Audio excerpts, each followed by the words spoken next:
ইরানে ইসরায়েলের গোয়েন্দা সংস্থা মোসাদের হয়ে গুপ্তচর বৃত্তির অভিযোগে দোষী সাব্যস্ত দুই ব্যক্তির মৃত্যুদণ্ড কার্যকর হয়েছে। 20 এপ্রিল সকালে হামিদ ওয়ালিদি এবং মোহাম্মদ মাসুম শাহী নামের দুই আসামির মৃত্যুদণ্ড কার্যকর করা হয়। দেশটির রাষ্ট্রীয় সংবাদ সংস্থা তাসনিম নিউজ এ তথ্য নিশ্চিত করেছেন। প্রতিবেদনে বলা হয়, মৃত্যুদণ্ডপ্রাপ্ত দুই ব্যক্তি বিশেষায়িত প্রশিক্ষণ গ্রহণ করেছিলেন। এই প্রশিক্ষণের মধ্যে ছিল নিরাপদ যোগাযোগ ব্যবস্থা ব্যবহার, সংবেদনশীল স্থাপনা শনাক্তের সমন্বয় ও বিস্ফোরক প্রজেক্টাইল তৈরি।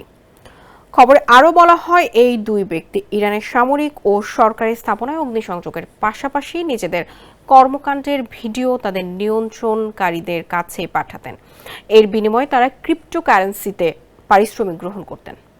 মামলার নথিপত্রের ভিত্তিতে জানা যায়, এই ব্যক্তিরা একটি গুপ্তচর নেটওয়ার্কের সদস্য ছিল, যারা ইন্টারনেট এবং ইরাকি কুর্দিস্তানে ভ্রমণের মাধ্যমে ইসরায়েলি গোয়েন্দা কর্মকর্তাদের সাথে যোগাযোগ রক্ষা করত।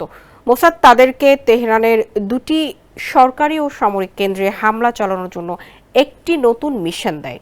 সন্ত্রাসী হামলা ও অন্তর্ঘাত চালানোর প্রশিক্ষণ গ্রহণের পর তারা দেশে ফিরে আসে।